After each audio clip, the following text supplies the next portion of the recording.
So we have Kristy Padron providing our session for us today. So Kristy, go for it. All right, thank you. Thanks for having me here today. Today, the title of this presentation is Beyond Websites, Expanding Student Use of Information Sources with Library Assignments.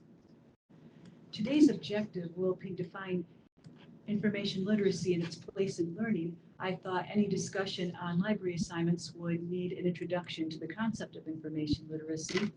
Then we'll begin to create assignments that use library information sources. And then finally, I'll provide some tips with creating library assignments. Many of the faculty concerns that we hear when we meet with them to talk about getting library instruction sources, or maybe they want some advice from us on how to integrate library sources into their classes, is that they see that a lot of papers that students turn in do not attribute the information that they use, or they copy the information and just simply copy and paste from a website, or maybe even information they find on the web. A lot of times that we as librarians are told is that students often don't use good sources of information in their assignments and their papers. They may use a lot of web pages and blogs rather than actual peer-reviewed information sources or more credible sources that hopefully they would be using instead. A lot of instructors also want to use other materials than just their textbooks when teaching a course, so they'd like to broaden the range of information sources that students will use and expose them to them so that they may use them. And then something else that a lot of professors tell us is that they didn't realize students don't know about citing sources, evaluating information, or the different types of publications out there. A lot of times students don't know the difference between a peer-reviewed article and maybe an opinion piece. For those who are more further along in their subject area, the students may not know the difference between an article that is a qualitative research study versus a quantitative research study or a systematic review. So these are some very common thoughts that faculty often tell us that we see. And one underlying concern about all of this is the concept of information literacy. Students are not necessarily information literate. They may not know the complexity of information and its sources and its intents. Information literacy is defined as a set of integrated abilities encompassing the reflective discovery of information, the understanding of how information is produced and valued, and the use of information in creating new knowledge and participating ethically in communities of learning.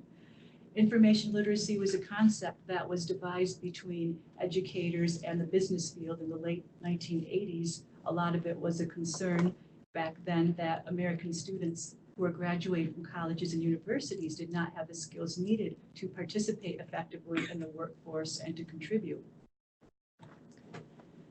Information literacy really focuses on these few concepts. They really strive for students to be reflective about the information that they're taking in, whether it's a blog, a podcast, or a journal article from a scholarly source. It really aims for students to be able to understand what they read and also understand how that information was produced and made public and distributed. Information does have value. Not all information is equal, as we know, so information literacy aspires to have students understand the value and interpret what constitutes more valid information and what does not. And then the use of information is a part of information literacy. We'd like for students to be able to use information effectively for their purposes, whether it's to do an assignment, to do a literature review, or maybe eventually contribute to a thesis. Creating information is another topic of information literacy, and so are ethics, that is, telling students why plagiarism is not a good thing necessarily, that information is necessarily not free. It does usually belong to people, and there's a lot of privacy issues involved with information. But I'd say the most important part of information literacy is that it enables students to be able to participate within a profession. It helps them understand how professionals communicate with one another, how they communicate their ideas, and also for them to contribute to the body of knowledge and for them to interact with what is being discussed in their area. So information literacy as a concept can be applied in certain education settings through many means, and library assignments are one of them. The library, as a source and repository of information, is rich with learning objects that can be used to facilitate student learning and essential academic and intellectual skills.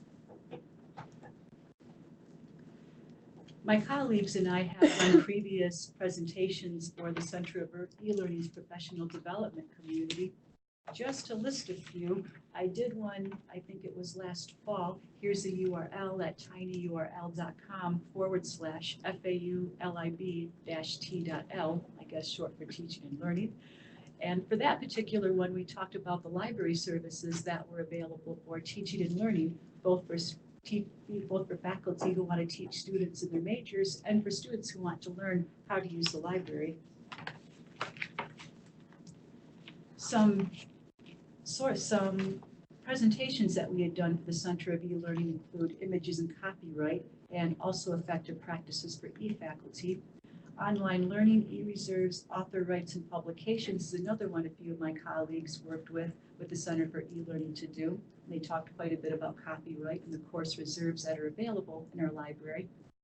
These can be seen at the FAUElearning.com/faculty/video-resources if you'd like to refer to those and see what we've discussed and ways that the library can help with your teaching and your learning. Yeah, the library has been so valuable to add to our collection. Oh, thank you. Yes. We also have library instruction and workshops that we provide to students. We could provide them for a big class. We've recently done psychology classes for their research methods courses for 150 students, and we've also met with groups as small as 5 or 6. We also provide workshops throughout the year that are both in person and now they're becoming more recorded and available through our FAU libraries. So, we do have a variety of learning objects that you can use both on your own and also whether you're face-to-face. If you want to mention anything or online. speak on any topics that she's talking about, feel free to write in the chat. Oh, yeah. Okay, I'm not sure what that is, but we'll find out shortly. If you need to raise your hand. Oh, it looked like it went away. Okay. Yeah. Fortunately, It goes to the machine. Or if you know gremlins. yeah, computer gremlins are, Yeah, gremlins. But the library also offers a lot of learning objects like Credo, Instruct, which is online modules that provide brief lessons on different aspects of using information and information literacy, like citing, choosing a topic, and other related starting concepts that students would need to use to find information. and so what we're going to say based on that comment is if you would like to ask a question or post something, post it in the chat room or raise a hand, and Ashley will let you share your question or comment. Okay, all right. Well, I'm glad that people are talking at least. Yeah. Yes.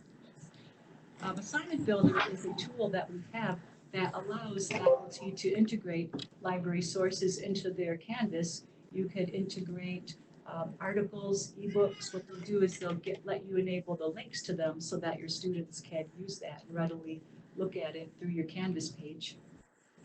We have course reserves, both electronic as well as print reserves available at the library service desk at all of the branch libraries for FAU.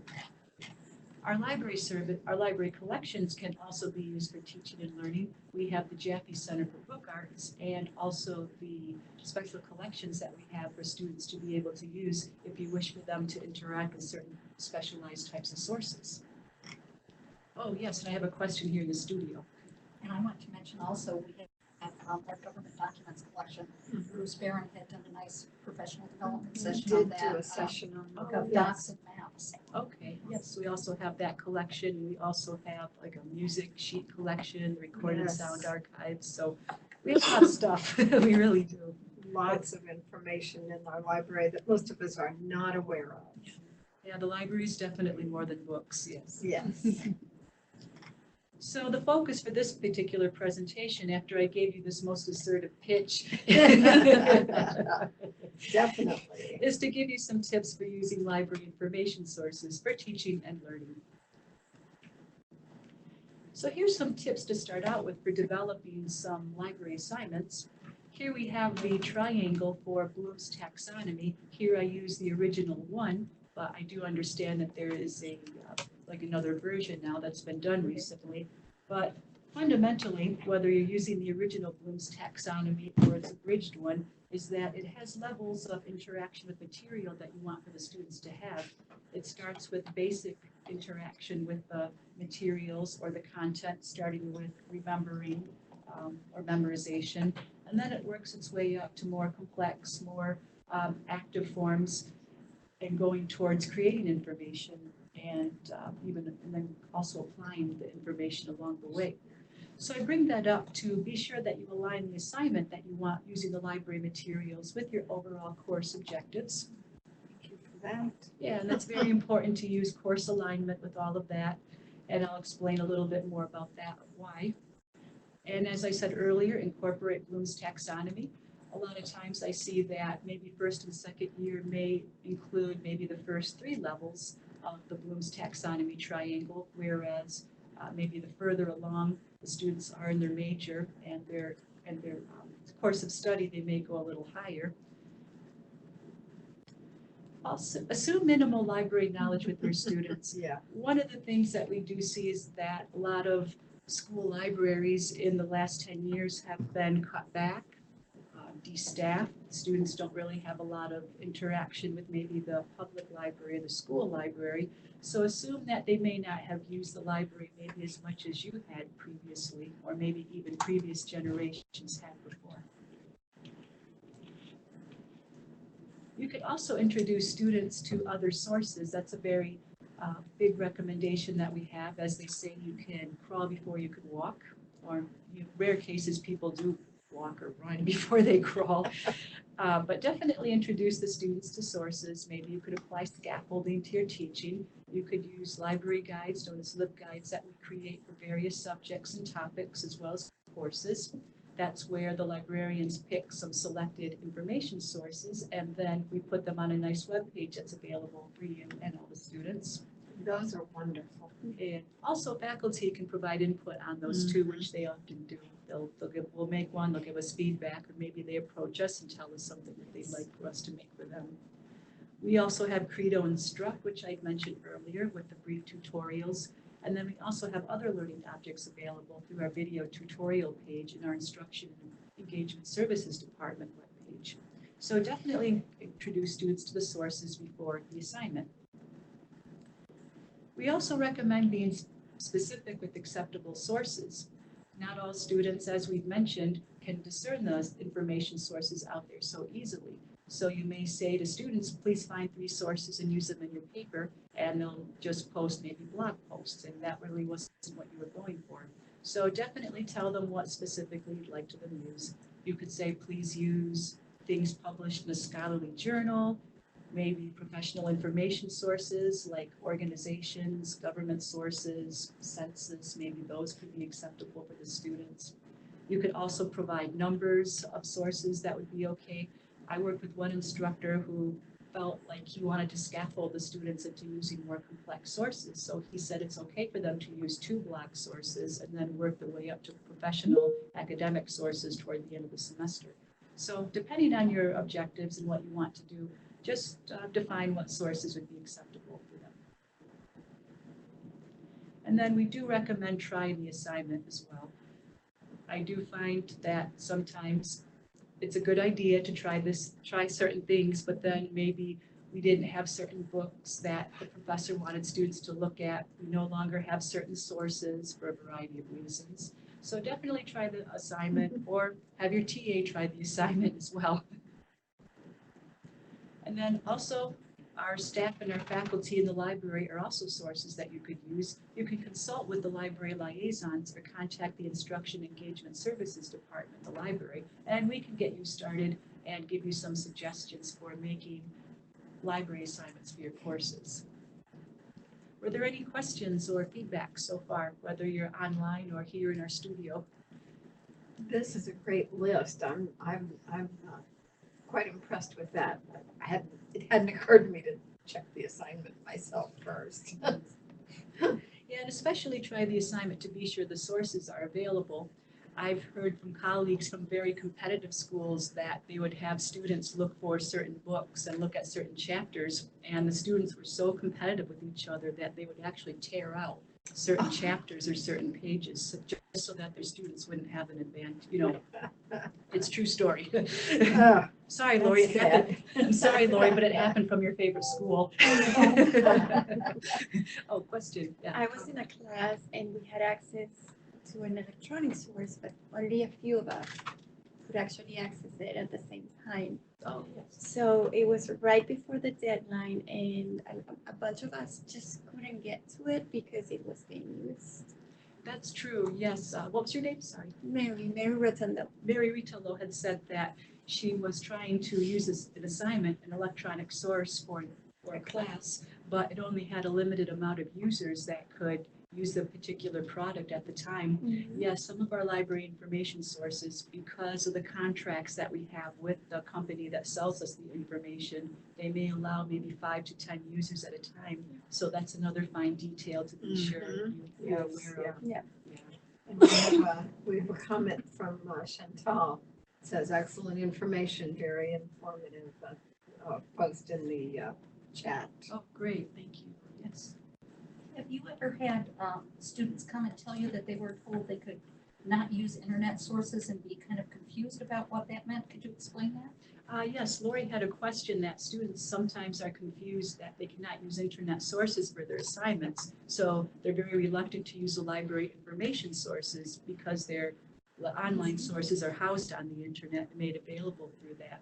So I think that's a very important distinction to be able to make to your students, to say no internet sources, maybe specify no blogs, no actual websites, but just to specify things you find through the library are acceptable. So that's a very good, that's a very big concern too. We're not trying to be fussy with the details, but that is one important one that for the students to be able to have. Definitely. All right, so here are some tips to avoid. And this picture says it quite well. I don't really I give it a name. I give it a name for it. And over our heads is one. And I like to call that as having the students jump in too quickly, where maybe they did not have much interaction with the literature or the type of information sources that you want them to use. One of the things we are a little nervous about at times is when people want their first year freshmen to use professional peer-reviewed articles, whereas this is the very first semester they've been here, they've never used the library, they're not familiar with the way professionals communicate with the jargon, and now they have to go out and find these very these publications that are written in jargon for and by professionals at very high levels of experience. So we call that over our head. I would recommend scaffolding or gradually introducing students to the information sources you'd like to read, or maybe just go with the level that would be useful for that particular course. I don't know how much your assignments are for your particular majors, but maybe that could be something that a curriculum committee could look at when they talk about the course alignment. What kind of courses, what kind of sources will the students be exposed to in various classes? The mob scene is another title for something to avoid, and that's when everyone's assigned to read one thing at once. And another example of what that would be for the students to look at a source where they only have like limited users at once. The shot in the dark is when an assignment is too broad. For instance, I could say one TA assigned the students to look for anything in psychology. That's really broad, and the students aren't really sure where to begin. They're kind of confused. So maybe narrowing the shot in the dark down would go from a very broad topic to something a little more specific. I thought maybe if the assignment had them look at a cognitive psychology study where certain theories were applied, maybe that's a bit more specific. I mean, there's dozens of psych theories out there. They've been applied numerous ways in experiments as well as just review papers, so that might be a little more definitive for the students to try to shoot for. Then we've got what we call the needle in the haystack. Oh, I've been on those. Needle in the haystack. I would call those with like scavenger hunts that really are not focused on research. If you do a scavenger hunt, it's strongly recommended that they include the process or the actual materials that will be put to use in the course. A lot of students will quickly identify scavenger hunts as busy work and just kind of trudge through it. And that's not really setting a good experience for the students or a good learning experience for them to use the library. So if you're going to do a scavenger hunt, just be sure that it's going to be something the students will be using or applying very shortly in their curriculum. Browsing for serendipity.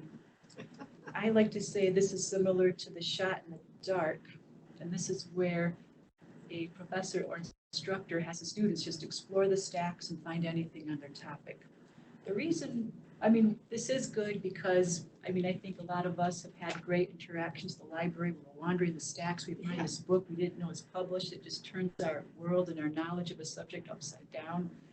It doesn't work that way usually with the students, especially since they don't have as much experience or interaction with the discipline. So a lot of times they just grab anything. And the reason why we also don't really recommend this is because a lot of students may not understand the complexity of the library and the kind of information that's in there. So once again, we would recommend just giving some specific standards, kind of like you would for the types of acceptable sources that you could say they could use for an assignment. And this is one that makes the librarian's job a bit tough sometimes. It's just good to know. Well, we agree it's good to know how to use a library. We do. I think that's something we all could agree on. But this is where the whole concept of course alignment and your learning objectives come in. If you have the students come into the library or use the information sources, definitely tie it with something that they'll be doing. Tie it with a bigger assignment, maybe make it part of a bigger assignment they're going to eventually finish at the end of the semester, like a capstone project or a final paper. But just be sure you connect a library assignment with other things you want to accomplish in a particular class. All right. Now we're going to go into some sample library assignments that we could recommend for a start. The first one is to use a particular source. This can range from having them use a very general source, like maybe our OneSearch, super search we have on our library webpage that will look at a variety of information sources. Maybe we have Academic Search Complete, where you want students just to start looking at these types of sources for information. And then you could also ask students to look at subject-specific sources. I had mentioned MLA, International Bibliography, SciFinder. There's also IEEE Explore, which is for electrical engineering, but I see that a lot of computer science people and other engineering disciplines use it. You can specify this in your assignment for the students to be able to use that. One example of how this would look would be to find and summarize a research article in PsycInfo, the Psych Research Methods class for undergraduates that my supervisor, Ken Frankel, and I had to work with this semester, and we do just about every semester, does have students go to PsycInfo and try to have them find a particular article on a topic of interest. And we see students who want to find things on developmental psychology, neurosciences. They're given like a list of disciplines or subdisciplines within psychology, and then they can go find them in PsycInfo. And the students seem to like that information. They seem to, wow, I didn't know this existed. I didn't know this was a specialized source where we could find all this information. Comparisons is also another kind of library assignment that we could encourage. This could be done within disciplines, like going back to psychology again. We just worked with them for the past couple of weeks, so they're in my short-term memory. I could access it so much easier to talk about them.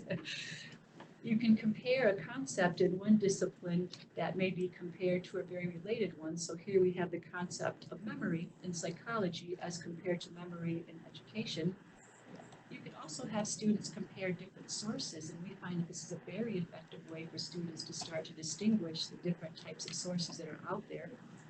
One thing that a lot of people will do is have students pull up a general publication for the public reader to compare to something that's scholarly and peer reviewed. In my PowerPoint slide here, the ed100.org is a California Teacher Association, an educator association, and here in their blog post, they talk about what happens when teachers go on strike, and they also mention a bit about the collective bargaining agreements and how they affect teachers' ability or other aspects of them to strike. And then here to the right of that, I have an article from the AERA Open, which is a professional education resource. I forget what association publishes it, but here they have a scholar from Michigan State University and the University of Nevada in Las Vegas talk about how collective bargaining agreements change during times of financial difficulties in school districts. So here students can take a look at the two different sources and compare the language, the words used, the tone, how did they go, how did they approach their particular topic. So we find that students often get a lot about that, and it's another one of those times where they say, wow, I didn't know that. And then also points of view could, on a topic, could also be used as a comparison. Like for instance, what would a, I don't know, political topic, what would someone with a liberal leaning say about a particular concept or topic compared to a conservative? This will help students see both sides of an argument to see how it's not just black and white, but there's a lot of complexities involved with that. So comparisons is another good library assignment that could be used.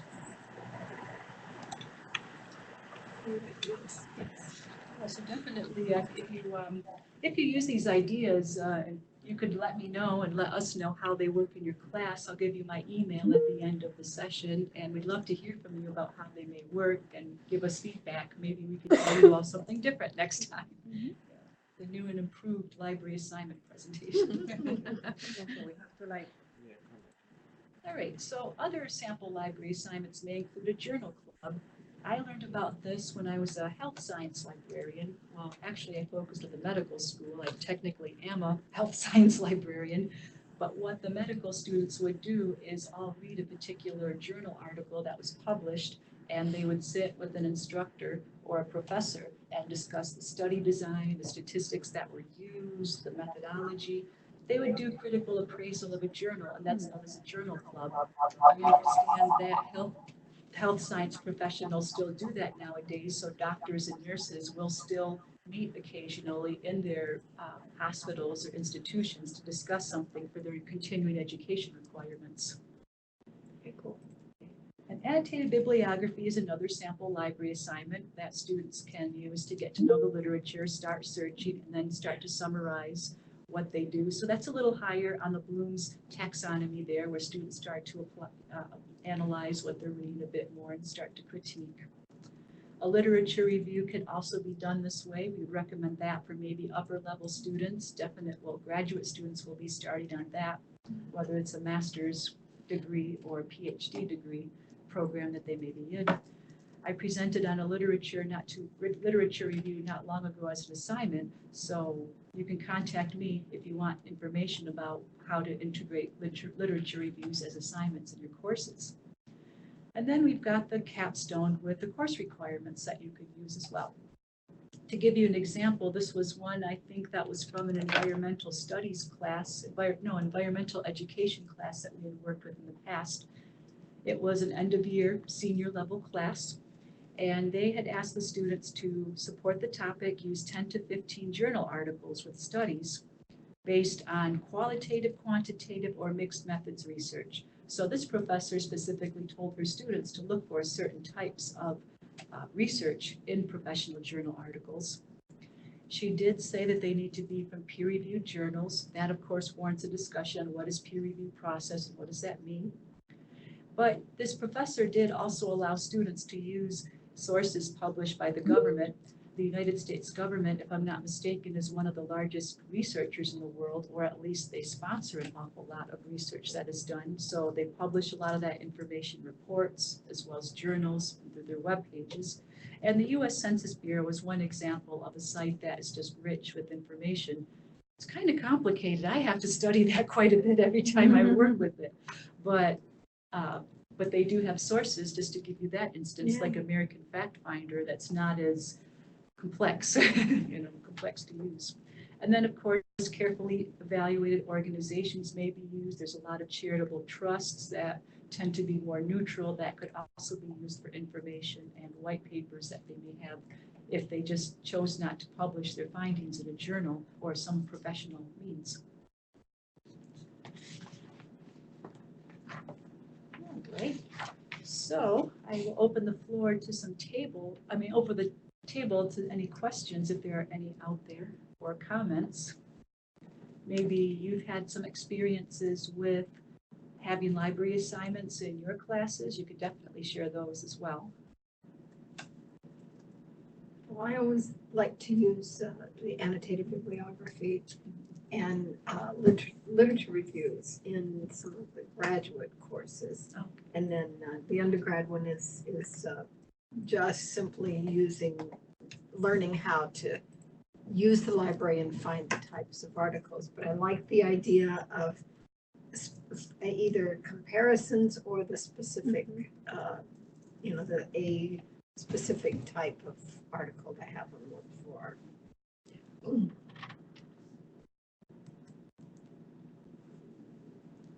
Great. We do have some sources that you could look at for more information about integrating the library into your course. The FAU Center for E-Learning Equipping Faculty page has a lot of sources and information that you could use. My colleagues, as well as myself, are on a list for the library.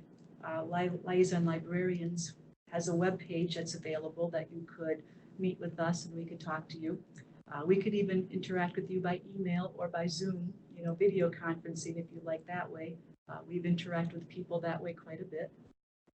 We also have a library guide called Faculty Resources and Services, and that is a guide that describes the different library services available to faculty. We give some best practices for integrating library sources on Canvas. We have a link to an effective library research assignment page. We also talk about the different departments like course reserves and collection management and development that you could consult with if you need some sources or wish to find some, have those in our collection. We also have the Creating Effective Library Assignments LibGuide. That's going to be the image you see on the left-hand side, and that goes into some design tips that I just covered here. We also have some suggestions, and we also provide some examples. Some FAU, and I think even at Palm Beach State College, the Boca Raton campus faculty and instructors have provided us some assignments that they use for their courses. And then we also go into how librarians can help you with your assignments in your class, and then some resources that we have available that can support student learning outcomes as specified by the distinction, is it called Distinction by Design? I think it was some learning objectives that were established on the campus a few years ago. There's a question Okay. from Sushma. She teaches at Davie and she says, do we have the same services at Davie Library as well? Yes. FAU instructors and faculty at the Davie campus do have the same services available to them. You have the ability to use the FAU library's online sources available to the library homepage. You also have the ability to use the Broward College library sources that are available through their webpage. What you would do for that as a Davie instructor or faculty member would be to go to the Broward College library, get your library account set up and created with them, and then they will give you a logon that you could use. I think they'll give you a barcode that you could use so that you could access these sources through their webpage. Also, your students taking courses at the Broward College Davie campus would also do the same to use the Broward College library sources. So you have an option. You could use the Broward College electronic resources through the library as well as FAU's. Also, Broward College instructors would be using the Broward College librarians for instruction. So if you wanted the students to have a library instruction session, you would contact the Broward College. It's an agreement that we made, so they're very aware of the agreement. So you could just make a request on their homepage, and then they could schedule a session with them. So good question, yes. Yeah, excellent questions. Thank you. The same applies too with Harbor Branch Oceanographic Institute in Fort Pierce, as well as, and then Jupiter as well. So Jupiter can also use their campus library and librarians as sources Plus, everything that you've mentioned is available online as well. Yes, yep, a lot, yeah, just about all the sources I mentioned are available on. The students don't necessarily have to hang out with us sometimes. Although our library building is very busy. Yes, yes. And I will ask, for the benefit of those who are joining us, will we be able to send out your PowerPoint so that they can have those links? Oh, sure, yes, yes, I can give you, PowerPoint can be distributed, that's Great, thank you. all right. So I'd like to thank you all for your time and spending time with us this professional Yeah. development series, and for the Center of E-Learning for inviting the libraries to present to you all and share the love and knowledge and information. So my name is Kristy Padron. I'm the instruction coordinator here at the FAU Libraries at the Boca Raton campus. I'm in the Instruction Engagement Services Department, which means we teach and talk about the library to anybody who'd listen. Yeah, and I do bring classes in to have a teaching session with the library in order to get them started off. That's the undergrad class that I teach. Yeah, it's the Teaching as a Profession course, is it? Yeah. Okay, Yeah. the EDF 2005. Okay, yeah, we've worked with them. We've worked with English Composition 101, 102. We've worked with fourth year English courses where the students had to go into JSTOR, and that was a fun Yeah. class. The chemistry students, third year, in their chemical literature course, nursing. Oh my. Yeah, everybody does. Engineering. What was the engineering course that you worked with, Lori? It's CEN 4010. Is that the computer engineering? It's software. Software, okay, software design applications. Yeah. So we've worked with a lot of different classes. All right, and my email is KP as in Paul, AD as in David, RON as in Nancy at FAU.edu, kpadron@FAU.edu. If you have any questions or feedback you'd like to field to me, and I can give you some answers or recommendations. And, oh, one more thing, yeah. If somebody was not able to bring their class in, but they wanted to have a LibGuide, one of those resource guides prepared for their class, what would they do? Is that possible? Faculty and instructors can request a library guide created for their class. There is a link available on our Instruction and Engagement Services page where you can request a LibGuide. So you don't necessarily have to meet with us in person or have a class with us. We can still make a LibGuide for you and then let you know it's finished and send you the link so you can embed it in your course. I love the picture on your on this closing both pictures, but Oh. that's great out somewhere out in the southwest, I presume. It was Colorado. It was a little town called, well, it was near Netherland, Colorado, just outside of Denver. So I did some hiking and people had painted some Buddha pictures on the rocks where it was. Rollinsville, that's where it's called. It's called Rollinsville in Netherland, Colorado. Thank you. All right, thank you so much. We just so appreciate, I every time I talk with any of you from the library, I always learn something new. So thank you all for what you share with us and our ways of helping out and getting information. So, and thank all of you for joining us today. This has been a great session. Thank you, Kristy. And thank you everyone for joining. All right, thank you. Thank you.